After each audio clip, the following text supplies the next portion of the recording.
Any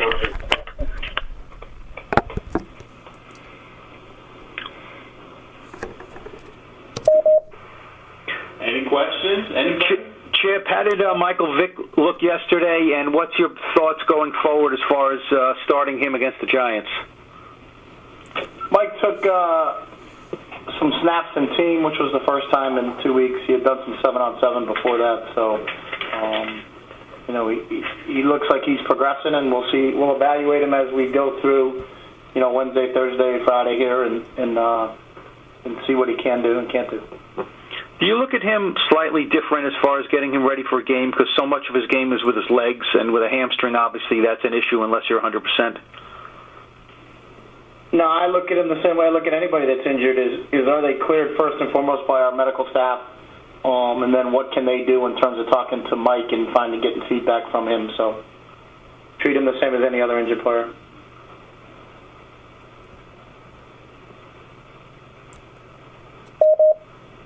Coach, in college you rarely play teams twice in one season. What challenges are there for you to face a team for the second time in 1 month? I don't look at it as a challenge because they have the same exact situation. They have to look at us at the same time. It's just kind of how the league is run. There's obviously, you spend more time because you played each other, but then you go through that game. They did this last time, they won't do it again, and you play that guessing game, and, it comes back down to what happened in the first game. We're going to do what we do, and they're going to do what they do, and we're going to see who is the best team at the end of the day on Sunday. Does the team's 9-game home losing streak weigh on the players at all? I don't think we talk about it. Obviously, we want to give our fans what they deserve, and we've had an unbelievable home crowd in the games that we've been home this year. I just got here this year, wasn't part of it last year, but we've had tremendous support at home, and we're itching to go out there and get a victory in front of our home crowd. Do you understand why the fans booed towards the end of last Sunday's game, or is that unfair towards the coaches and players? Yeah, we were losing, so I understand that. Chip, obviously you didn't want, when you have a rookie quarterback, you don't want to, stick him in a situation where you're down in the fourth quarter and then you have to be in comeback mode. How do you think the whole experience went with Barkley? Matt did some nice things. You got to look at everything that everybody does when they go in there. You evaluate the total performance. Obviously, you want the interceptions back, but I think Matt was just trying to force the issue. We're down 17-3. In his mind, we score a quick touchdown, then we get an onside kick, and we get a shot at winning this thing. But I thought in some instances Matt made some really good decisions, got rid of the ball quickly. He knew where everybody was. He had a pretty good understanding of what we were trying to get accomplished. He came in the day after the game, and he knows what he did. He forced it a little bit, and obviously you can't do that against a good team.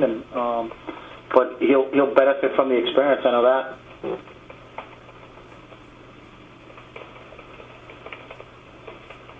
Chip, John Beeson has come in and had an impact on this Giants defense the last 2 weeks. I'm just curious what you've seen and what differences that he may present than the defense you saw a couple weeks ago.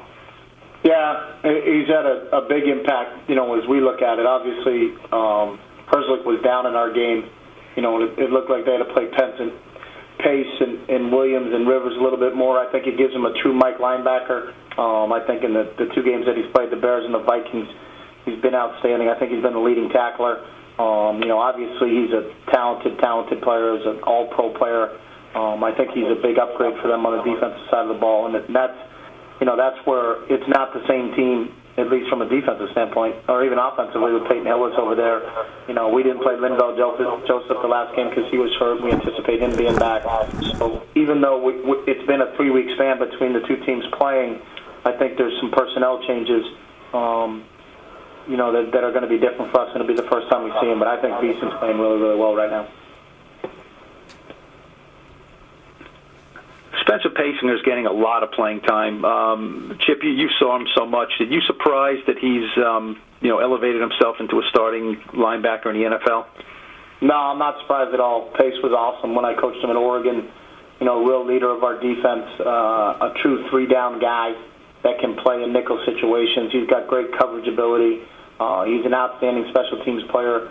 I always thought Pace was a guy for some reason that was probably underrated in college than he should have been, but he was really the glue for us on the defensive side of the ball.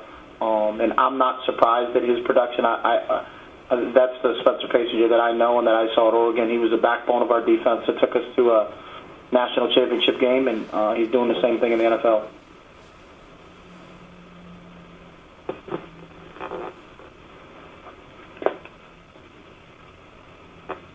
Anything else for Coach? Thanks, Coach. Thank you.